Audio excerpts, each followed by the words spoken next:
Assalamualaikum warahmatullahi wabarakatuh. Bertemu lagi dengan saya Rahbil Humaira. Kali ini kita akan membahas tema 4 subtema 3 pembelajaran 1. Nah, apakah kalian pernah mendengar dongeng? Ya, dongeng ini adalah cerita khayalan atau cerita yang tidak benar-benar terjadi. Dongeng biasanya bersifat menghibur dan mengandung nilai pendidikan. Nah, siapa di antara kalian yang suka didongengkan? Pasti semua suka didongengkan ya. Nah, sekarang di sini ada sebuah dongeng yang berjudul Tupai dan Ikan Gabus. Nah, penasaran dengan ceritanya? Yuk, kita baca sama-sama. Tupai dan Ikan Gabus. Dahulu kala, hiduplah sepasang sahabat di daerah Kalimantan Barat.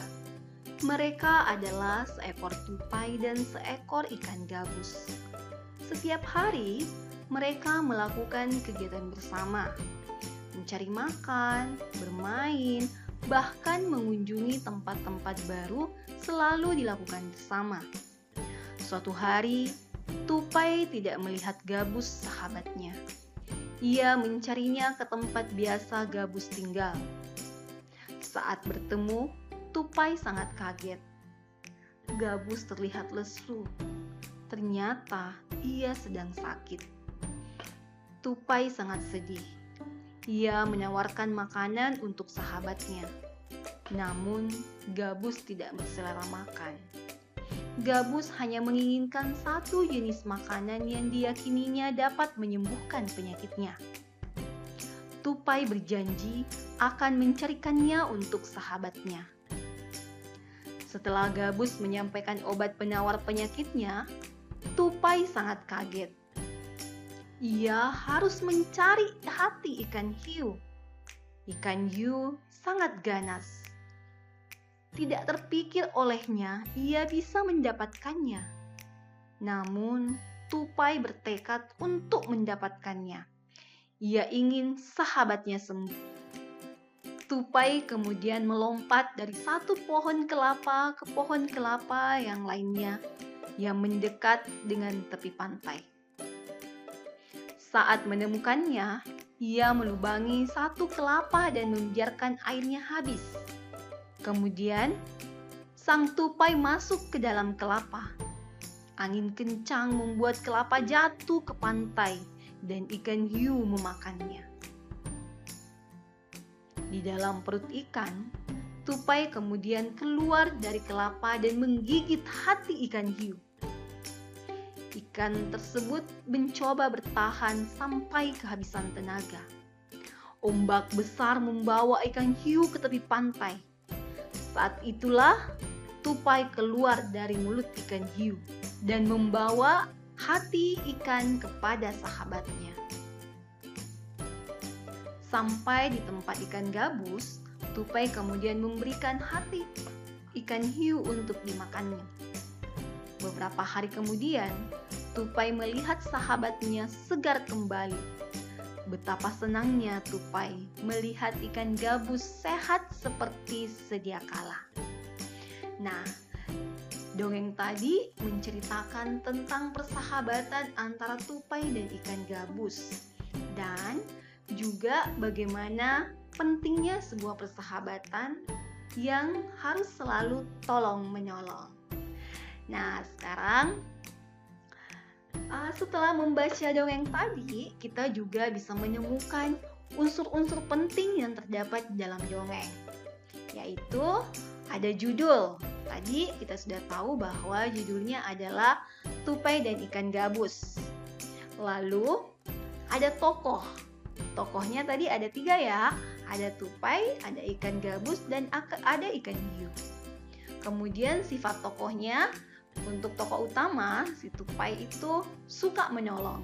Kemudian ikan gabus sabar. Nah, lalu tempatnya. Jadi cerita tadi terjadi di Kalimantan Barat. Awal ceritanya tupai melihat gabus lesu. Nah, dan di akhir cerita tadi Ternyata ikan gabus sehat seperti sedia kala kembali. Nah, lalu pesan moral yang bisa kita petik dari cerita tadi yaitu kita harus saling tolong-menolong. Nah, jadi itulah tadi 7 unsur penting yang harus dimiliki oleh sebuah dongeng. Nah, sekarang tahukah kalian bahwa pendongeng sering menggunakan alat bantu dalam mendongeng agar lebih menarik? Dan salah satu alat bantu yang sering digunakan yaitu wayang yang terbuat dari kayu. Nah, yuk kita cari tahu tentang pekerjaan pengrajin kayu. Nah, bagaimana prosesnya sehingga kerajinan kayu bisa sampai di rumah kita atau bisa kita nikmati. Nah, jadi dia melalui proses yang sangat panjang. Mulai dari mengambil pohon di hutan. Pohon di hutan kemudian ditebang oleh pemotong kayu. Nah, selanjutnya kayu yang sudah ditebang tadi atau pohonnya yang sudah ditebang itu kemudian diangkut ke kota oleh jasa pengangkutan. Selanjutnya diolah oleh pengrajin kayu menjadi sebuah kerajinan. Nah, setelah itu dibawalah ke toko mebel untuk dijual. Selanjutnya dibeli oleh para pembeli.